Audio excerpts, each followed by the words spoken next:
It's time to wake up. The show was about to start. With lots of stories, Babu and a bit of heart.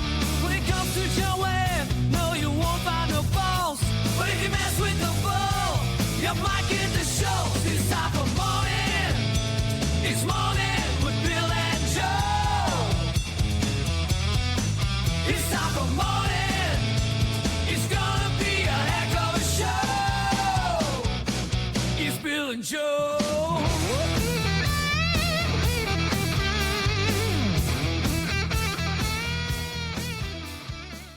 Hello and welcome to Mornin with Bill and Joe. I'm Joe. I'm Bill. I would, as a resident of the tri-state area, I would normally congratulate you right now on the.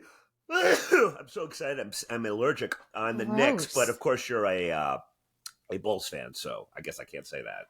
Yeah, you know, after receiving about 75 text messages from you, not only to me, but you also sent them to Douglas. He's a Knicks fan. About it. He's not, though. I don't know when that ever came up. No, if he's any sort of fan, he's a Mets fan.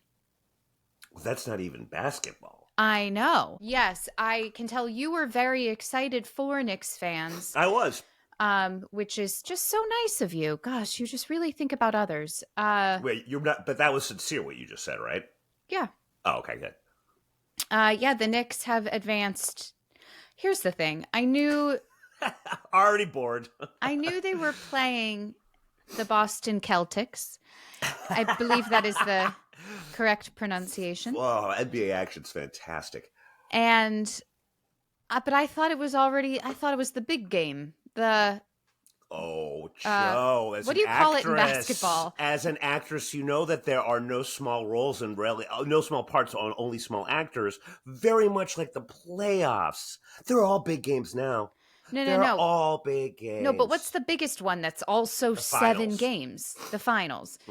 I thought we were already at the finals. Oh, good Lord, no. No. So what's the next step? They are now in the Eastern Conference Finals. The Eastern Finals, I guess you could say. And then, there's still roads to go. And they're playing the Pacers, and they have quite the past with them back in the old Reggie Miller days. Okay, so Pacers, if they beat the Pacers, is it then the finals? Then they play the Mets. Oh my God. In a 3-game now let's play more. It's not gonna go, it usually goes until about I would say end of June. Wow. Thereabouts, yeah. It's a marathon. You know, they don't call it the second season for nothing. It'd be weird if they did. You know what's incredible that Douglas and I discovered? We knew it was a big game, the last one where they really beat Boston, right? By a good amount. Yeah. But they were missing Tatum, but still, it was impressive. We set the DVR because we had to catch up on Survivor priorities. And we were about an hour, I guess, into the game. And what the DVR does is, at least on YouTube TV, it will show you the highlights and only the highlights. That's like an option. You can play from the beginning. Oh, sure. You can play from the beginning, but only highlights. Or you can, join live. You can now watch hockey and basketball at the same time. That's too much. Sorry. Yeah. But there was like 14 clips of just like stealing the ball or scoring or whatever. And I was like, this is the way to watch basketball. You're not wrong. I mean, I really don't got to use a Bakerism. I don't have a dog in this race, so that I think that'll probably be mostly my thing from now on. Maybe I'll watch the full finals. But speaking of sports, for those just listening, I am currently wearing my New York Yankees freebie sweatshirt that I got at a game last year. Cute. Sweatshirt, I put in quotes because this is the thinnest material. You're cold. But it's very comfortable. And I like wearing Yankees gear if I'm going to wear anything. Why is that? Oh, because you're a spoiled little 27 championship baby brat. Yeah. Okay. No, just so Also, we're defining our terms. I just look really good in blue and white. Every time I see you wear a sweatshirt or something a close equivalent of that, I immediately think of the image of you pouring gasoline on Joanne's baseball bandwagon with all the White Sox motifs surrounding it and that graphic that Five Fan made. Yeah, I'm pretty sure it was Bill's baseball bandwagon that I am burning. It said Joanne's baseball bandwagon because you were Did jumping it? on it, yes. I'll put up the graphic here. Maybe I'm wrong, although that happens rarely. No! No. Bill, it seems you have traded in your Palm Springs background for something a little less West Coast. Well, I'm over at my parents' place, and I was going to do it. I normally do it in the basement, not to brag, but I'm up in my guest room because my dad's on the treadmill downstairs whilst watching Dateline. This is a show that, it's been on for about 50 years. He's just recently gotten into it, and when I went downstairs to possibly do it there, all I heard was, the next lesson the teacher would be learning would be murder. Or something like that. Yeah, I've caught a few Dateline specials because, murder. And sure. It's a good show to stumble upon because guess what? You have so many episodes that you can catch up on. Sure. Oh, yeah. Yeah. That talk about filling up your DVR real quick on that one. If only they could give you that New York Nick types highlights of Dateline. Just all the good murders rather than the entire case. Yeah. Give me your 3 top suspects, then the one who did it, and if they're currently behind bars or dead. That's all I want to know. I really am surprised that you haven't started your own little junior detective agency with all of the work you've done over the years. Here's why I wouldn't. I listen to one of my favorite podcasts is Crime Junkies, where, they don't, they just collect other people's research and say it again, essentially. However, as good, hosts, we're not good hosts, as good hosts do, they will see if there's anything they can add, if there's been any updates or breaks in cases that haven't been solved. And you know what that means? It's a lot of calling people. It is a lot of reaching out to that old detective, that old police department. You're looking at county records. You're finding this person on social media and reaching out to their family because they knew the victim. It's too much work for even just relaying information that's already been put out there. So, why would I want to do that? That is just the most you thing I've ever heard you say right there. Yeah. Boy, you could take the couch out of the lazy person, but I don't know where I was going with this. See, this is why I wouldn't be good on Dateline either. I even screwed up my teaching murder metaphor. Yeah, you have to get better at your flowery descriptions. Yes. Because they always have really interesting ones. They always sound like that Saturday Night Live's doing, they would oftentimes parody Dateline. And you can see the guy that Bill Hader would, I always forget his name. He's got this big, bouffant white hair, but Bill Hader's impersonation of him is just him quietly getting more and more aroused as the show gets more murdery. Like, the person's about to confess. He's like, go on. Just really, really excited about what's happening. Well, you know how my brain is just always there. And I had an experience recently. I was catering. And, the company I work for, we actually end up doing a lot of high-end events. I did an event... and it was for a nonprofit, and they had The Weeknd perform.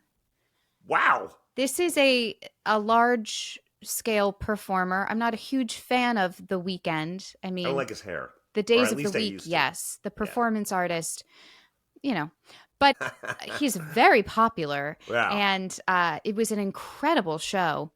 A few days later, I was at Lincoln Center, and Lady Gaga performed. Wow. Yes. You're working, so it's not like you can sit there and tap your foot, Also, I only got to watch on a TV screen because my job was feeding the crew, not even the celebrities. Think about, there's hundreds of people who help put on this production. So why weren't we invited as YouTube celebrities? Is my question. Oh, yeah, I forgot to fill out a form. Oh. Otherwise, of course, we would have. But tucks out. I've been there for several hours. The event is well underway. And then this girl arrives we're supposed to wear all black, but she's not in like the correct black outfit. The top, like there's certain things we were supposed to be wearing, certain shoes, whatever. And she's like, "Oh, I'm sorry, I'm late. They just called me last minute to join. I don't know where I'm going." And it's like, "Oh, okay, cool. Do you have the app on your phone? It'll say." And she's like, "I don't have that." And we're like, "Okay, you said you received an email. Do you have your email? What does it say?" She's like, "I don't have the email." Meanwhile, I'm like, I think this might just be a crazy fan of Lady Gaga's who's just trying to get in here. Like, that's where my brain is going because she's not wearing the right thing. She doesn't have the email that says come to work. She's so late. It just felt so strange to me. But in my mind, the craziest part was that none of my other coworkers thought that was strange. Meanwhile, I'm the paranoid one, but I still really think like, I don't actually know what happened. Someone else took her somewhere else, but I don't know. I think it could have been a potentially dangerous situation. All of your crime research has worked. I think you were probably spot on. I'm sure she wasn't lady. Well, first of all, I don't want to call Joanne Ma out on you already, but 2 Joanne Ma things throughout this entire telling. The first was when you said of the weekend, he's very popular. That just sounded something like exactly like my grandma would put it. Sure. He's got the support of a huge fan base, Bill. And then, of course, the other part being that it is not pronounced Lady Gaga. It's pronounced Lady Gaga. Lady Gaga. Thank you. See, now you sound hip. From now on, just say it that way. Stephanie, as I call her. Germana, or whatever her last name really is. See, I knew that. So, yeah, I am just constantly, that is where my brain is. And I'm so upset that this has never been resolved.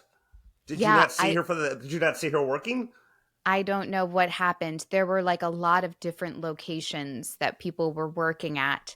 And if I didn't read about it on the news, if I didn't get that citizen alert on my phone, she was probably harmless. But wait a second. I think it pays to be cautious. Lady Gaga dead? Awful. God, now your phone heard that. Your phone heard that, and now you're going to get a ton of Lady Gaga weird ads and memes on your phone. Advertising how you can kill Lady Gaga. Oh my God, no. Now you're just on a list. Yeah, gosh. Now I've got the FBI. I'm trying to say it like Lady Gaga on me. I was just having fun, guys. Not that there's anything fun about death, which I believe was another intro in one of the many Datelines I just saw downstairs. Sure. Mm-hmm. What else is going on with you? Oh, you know what I did? That was really cool. I got to go to the Drama League Awards. Oh, wow. Last week. The play I was in, Walden, was nominated for Outstanding Production of a Play. The Drama League Awards, oh gosh, I think it's been almost 100 years. Since the 1920s, they were doing awards. And they nominate specific performances from actors in musicals and plays. They nominate productions, directing, and they give out some special awards. And so the director of Walden, she also directed other things this year, the play Liberation. She directed the last 5 years. She was given like a special award for directing, which was very cool. And so I was invited to go because the play was nominated and one of the actresses couldn't attend. So I, as the understudy, swooped right in. That's amazing. I didn't know that there were understudies for the performers in the award shows. not quite. My friend who's the artistic director there asked if I wanted to come because there was a space. So I said, yes, please. That's sweet. And so I got to see the playwright, Amy, who's so great. Unfortunately, the play didn't win. The play Oh Mary won instead. It's amazing that I've seen both those plays. To be in the same category, because it was our play was an off-Broadway play. To be in the category as some Broadway productions was really cool. But the strangest part about this, Bill, I feel like you would get a kick out of this. All of the nominees for outstanding performances sit up on a stage. So this was done at the old Ziegfeld movie theater. It's now just an event space. Okay. And they have essentially a platform stage type deal where like the screen of the movie theater used to be. Then there's like 500 of us in the audience, like 50 tables, 10 people at a table. And you have about 25 nominees just sitting up there. And this is a luncheon. So they all have their lunch. They're all like sitting facing us in rows. They're not even at tables together. And you're sitting there watching them eat? And so we are just like watching them. It is so strange. That is really weird. But it's also really cool because they all get to stand up and just take about 60 seconds and talk about the show they were in or their career or what that award nomination meant to them. And it was actually really inspiring. It's like a nice, it was a good community feeling. And also it was at noon and we're all just getting drunk at noon, especially for the actors who didn't have a show later in the day because it was on a Friday. Oh, yeah. Oh, no wonder. So that makes sense that it's during the day. Okay, that makes a little more sense now. That's why, because a lot of people still had to like perform that night. Who were you wearing? So I was actually wearing my Dana Perino original. Nice. The attire was like business professional. So I wore my like orange dress and heels. Lots of blazers is what we saw. With increasingly large amounts of wine stains on them. Well, I was drinking white to potentially avoid that. Yes. So that was really nice. And it was just funny because, you know, I spent the 2 days prior catering. And then I'm at this event. It was a different catering company. But my heart is going out to these cater waiters because I know you want everyone to sit down. Like when they first enter this room with their tables, you like need everyone to sit. And all of these actors are just networking and walking around and no one wants to sit down, but like they have to start serving the food. So yeah, it was a really cool dual experience over those few days. What's the tipping situation like with catering? Good, bad, non-existent? Pretty non-existent. Bartending is when people will generally offer money. I try to do that. I oftentimes forget if it's a catered situation. If you work a long event, sometimes towards the end, people are just kind of drunk and are like, here you go. And, you know, you're supposed to go, no. But hey, if they put it on the bar, you got to remove that as quick as you can. And if I remove it into my pocket, oh well. Well, we've got all of that on tape now. Yes, I've always relied on the kindness of drunk people. So hopefully that relates. Speaking of tips, monetary, you came back to do your walking tour. After recently going on a drag tour, did you learn any tricks? Did you bring anything back to the East Coast after that experience? I hope to, because at some point I would like to add much more audio and visual elements to anything that I do tour-wise. I've got to I have really yet to master, unlike most 3-year-olds, the iPad, but I think that will benefit tours in the future, particularly like video elements, things like that. But boy, again, great wordplay. The Dragonfly Tours of Palm Springs people.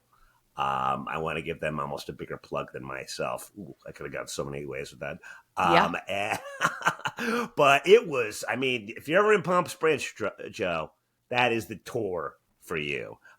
Bus, you've seen, I'm sure there's a version of like this in any small to mid-market large town in America.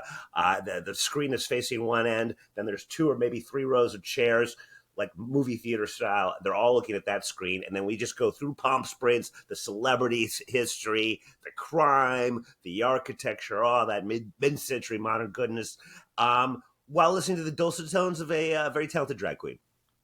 Now, did you learn anything you didn't already know? A lot.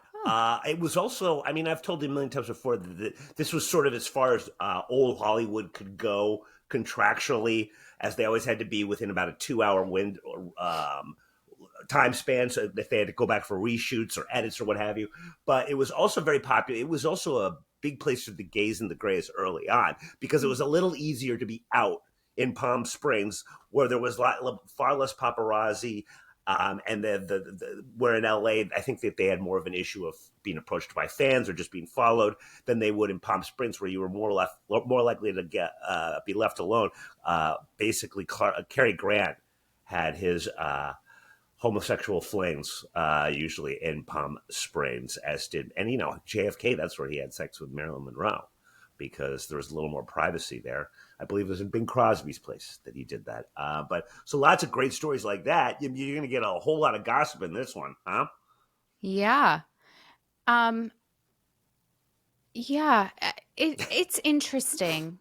I don't know that I care so much, but About old Hollywood, I would think you'd like that. Yeah, it's just like a little too far removed for me. And then I just start feeling bad for them being stuck in these studio contracts and being, pumped with pills or being sexually harassed, some of these women, all that kind of stuff. Oh, you've such a big heart. I know. That's that. My when people always ask, "Is there any does Joe have any flaws?" I'm like, "No," and I'm like, "Oh, wait a second, she cares too much." Yeah. That's what I tell people. And so Yeah. As someone who cares too much, how do you fix that? You just shut down. You don't care at all. You should do your own tours of just you emoting.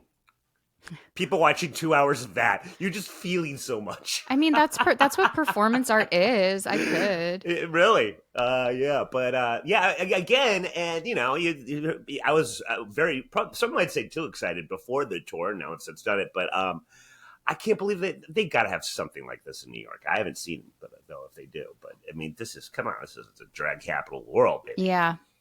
But it was great. A lot of fun. I learned a lot. And Palm Springs overall, it wasn't at the point of the year where it's about 120 degrees. So that was good. Lots of pool time.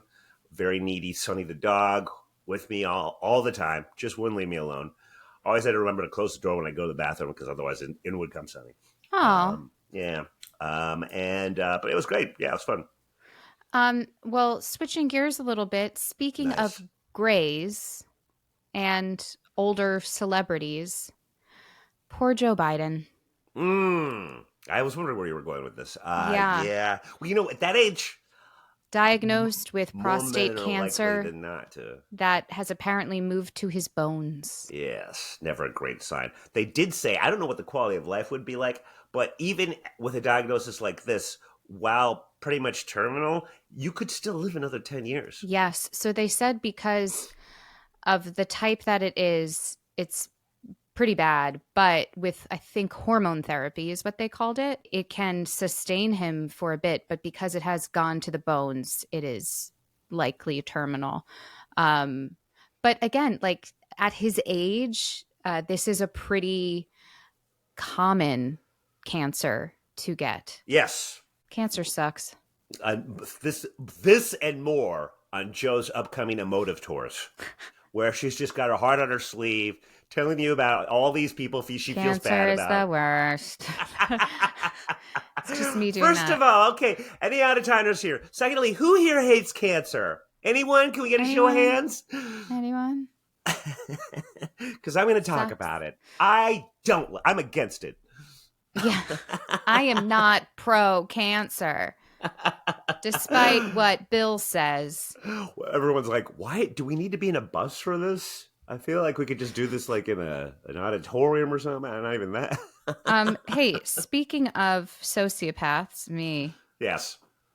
Not really. Thanks for correcting. Thank you. You sent a really interesting article. Sure, I can get. If you want to give me a hint, I can. About narcissists. Oh yes, I love this one because, as you recall, our former place of work, maybe may or may not be News Corp. Boy, were they obsessed with the body language experts. Bill O'Reilly in particular, once a week he'd have that body language expert come on, and they would just, analyze the shit out of the latest presidential speech, a star who may or may not be lying about something. They loved it. Gosh, And it's such a high sort of, you think highly of yourself if you can say, I am an expert at bodies, right? That is a tall order to be an expert at the body, specifically the language of the body. Like, I'm going to put that on my dating profile. oh boy. I'm on a dating profile. So this one is, I got it from Quora, where I get all the answers to all these questions I never thought to think of anyway.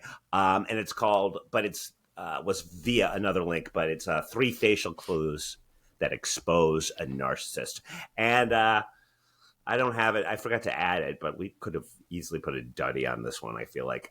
I've spent, let's see, just the sort of, they're talking about various different people with toxic behaviors, and says the author of this thing, I've spent over 20 years researching self-worth and narcissistic relationships as a coach, author, and survivor myself. Sounds like this guy's a narcissist about being an expert on narcissism. Yeah. He's listed a couple of these things to look out for. So you know what, Joe? I'm seeing some things here. For starters, the condescending smirk. Seems obvious enough, but boy, are you good at that. It's not a real smile. In fact, I think you're doing it right now. But a signal of contempt. I can feel the contempt. So that's... oh, God. I can feel the condescension. When you see signs of contempt like sneers, eye rolls, oh my God, this might as well just be called Joe with an exclamation point, or a head tilt. Recognize them for what they are. Serious warnings. Oh man, this is horrifying. This behavior reflects their inflated self-importance, insecurity, and lack of empathy. Oh, Joe, if anyone ever found out, your tours would be ruined. Have you ever been on the receiving end of a look so intense it feels like someone's eyes are burning through you? They might be a narcissist. Yes, the second one is the intense stare. Now, Joe, I think that's weird because I would assume that if someone has an intense stare, that means they're just a good listener, which is very un-narcissistic because you're not thinking about yourself. But they don't seem to think that's the case. It's an unblinking, almost predatory glare designed to assert power and control. I just figured they were listening and interested in what they're saying. Narcissists use this stare to intimidate and manipulate, creating an imbalance that makes you feel small, uncomfortable, or even scared. See, now, Joe, maybe you're not a narcissist because you don't care what anyone says and rarely listen to anything unless it's recordings of yourself. Yeah, I don't want to stare into an ugly person's eyes.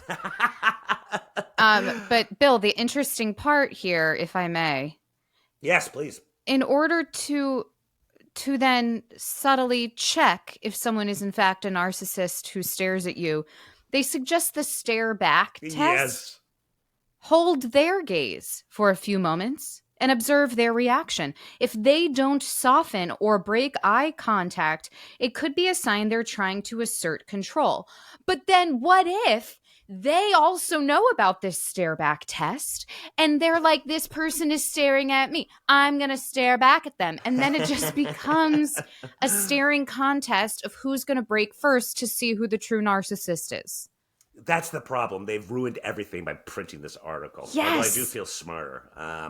But yes, that really is, it's just a pissing contest. But it was staring. And let's see, the raised eyebrows.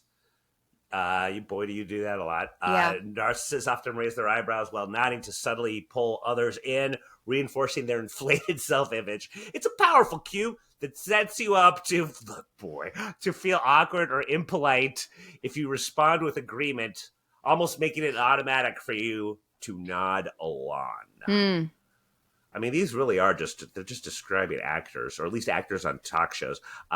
When you see someone raising their eyebrows, especially in a way that seeks validation, try the non-compliance test. Instead of affirming them right away, respond with a neutral statement like, that's interesting. Oh, you do that. If you seem unsettled or continue to seek validation, it could be a sign of manipulation. The condescending smirk, a subtle one-sided smile that signals contempt, superiority, and deep respect, the raised eyebrows and the intense stares. That's all of them.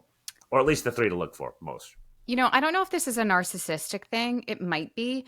But something that I hate so much is if I'm chatting with someone and they're telling me a story. I thought you And hated cancer. ooh, if they're telling me a story about cancer, Okay. that's the worst. But So good. as an active listener, I'm trying to yes and them, right? So they're telling me about something that maybe they're complaining about it. And I'm like, yeah, that totally sucks. And they go, no, no, no, this. And I'm like, oh, yeah. Okay. So that they're like, no, no, no. It's, does that ever happen to you? You're Yeah. talking to someone and they're telling a story and you're only trying to support them, Yes. but they need to put you down a peg, like they need to prove that they're right, but you're trying to lift them up. It's the strangest thing to me. Sounds like you have a lot of complaining friends. No, Bill, I don't have a lot of complaining friends. See what I did? Isn't that frustrating? Yes. That's very well done, actually. I'm very impressed with how you turned that around on me. Thank you. You know what I'm not impressed by? Cancer. Ugh. God. Cure it already, am I right? Jesus, just die, not people. Ooh. Oh, I see. Cancer. Gotcha. Oh gosh, you know what? Life is for the living, Bill, with the cancer people. Come on. Speaking of, you guys, some of you have been on this journey with me for a while. It's not cancer, but my HPV is still here. But I have. Don't you want to sue the doctor that told you it was gone? No, well, this is the thing. So, Bill, HPV is a virus. So you always have it, but just sometimes it's dormant and other times it's active. So I apparently have a persistent strain of active HPV at the moment.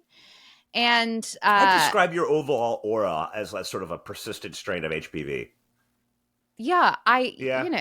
If I were to be typecast, that would be it. An instructional video. You could play that. It's annoying. It's just the worst. I should know more about this because most women have it. But yes. Do you feel? I mean, can you tell if it's active? No. You can't. No, which is why a part of me thinks it's like a racket. It's just a racket in a way for health insurance companies to like make all this money, because they're like, well, you should get another PAP in 6 months. You should come back and get it checked again. And I'm like, yeah, but y'all aren't going to pay for that next time. That's not fully covered. But my doctor did say there is a new supplement that's gone through testing that people are taking. It's called AHCC shiitake mushrooms. It's a mushroom supplement that I've seen those. They make tea out of that, right? I mean, mushrooms are used for so many things now, but apparently in clinical studies, it has like, you can't say cured because you'll always like have HPV, but it has resolved these active cases in like 60% of people who used this. However, it's $60 a bottle for like a month's supply of these supplements. You're not kidding. Like, this is a racket. How much is HPV? How much is getting rid of it worth to you? You know, is it wait worth a second. $60? Can't you just eliminate the plastic bottle middleman and just buy shiitake mushrooms at the grocery store? It's about potency, Bill. I always say that. Well, I guess I know what I was about to say. I guess I know what I'm getting you for your birthday month, but $60? I don't know. I don't think this is happening. Yeah, and I have to take it for the next 6 months to see if it does anything before my next exam. I guess I'll do it. Oh, brutal. Boy. These are the days of Joe's life. Yes. I know. People were staying up late at night. I was getting several DMs. How is your HPV doing? So I thought I should address it. See, you would have been so much happier if instead of me saying congratulations on the Knicks, I just texted you that. Honestly, yes. I would love a text from you that's like, I'm so sorry your HPV is back. Mental note. Maybe that will be my birthday present, the text. Thank you. You're welcome. Yeah. No, thank you to me. It's cheap and easy. What were we talking about? Narcissists? Right. That's the fourth one. Always, it's less of body language and more just always talking about their HPV. But then it would be really easy to spot a narcissist.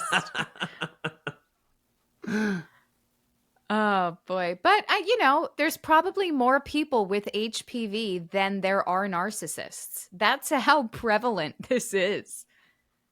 You're not wrong. And guys are basically just carriers most of the time, or is it more difficult for guys to get it? I always forget where we are in this whole echo chamber. It's more difficult for you to get it because it won't affect you unless it's cancer. Because you don't have annual tests to see if you have abnormal cells in your cervix, right? So last I checked. Yeah. But that's the thing. This thing is either dormant or just like there with no side effects, or it's cancer. Yeah. It's annoying. It's like a very special episode of The West Wing. Yeah. Oh, you know what was a very special episode of The West Wing? Episode 1 of season 3 happened just shy of a month after September 11th. So they did an episode about profiling and national security and about radical Islam.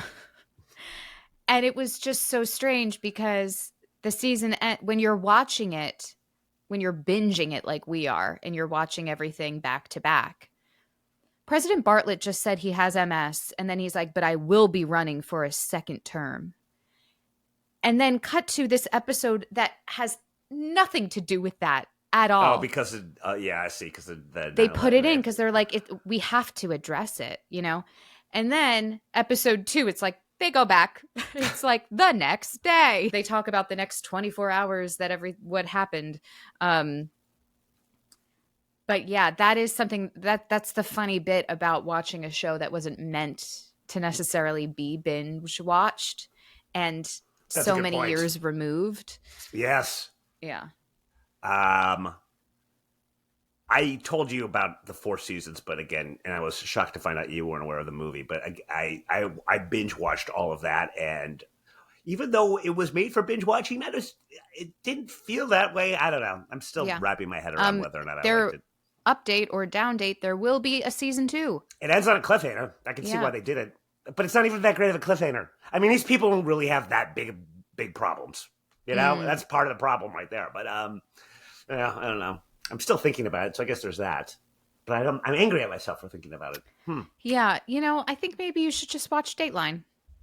Yes, I like Murders and I've never seen The West Wing. So many shows I've never seen. Joe, anything else you want to get to? You got any plugs for me?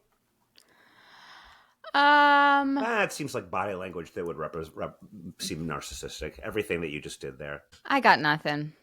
Well, I've got Bowery Boys Vlogs, guys. Blah blah blah. Turtle Bay.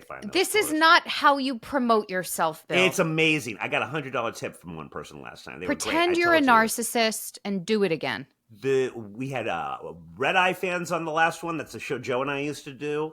They had a great time. They told their friends, and hopefully their friends will tell more friends. But everyone had a great time. Lots of laughs. They learned a lot. I didn't wear a dress, but maybe next time. Huh. Maybe if you go to Bill's tour and you bring a dress, he'll feel compelled to put it on. Let me tell you something, people. I don't want to give you too many ideas, but this is a very Marilyn Monroe heavy tour. So, opportunity white there. White dress, subway crate. I've said too much already. And now for the best part of the show. I thought we just did it.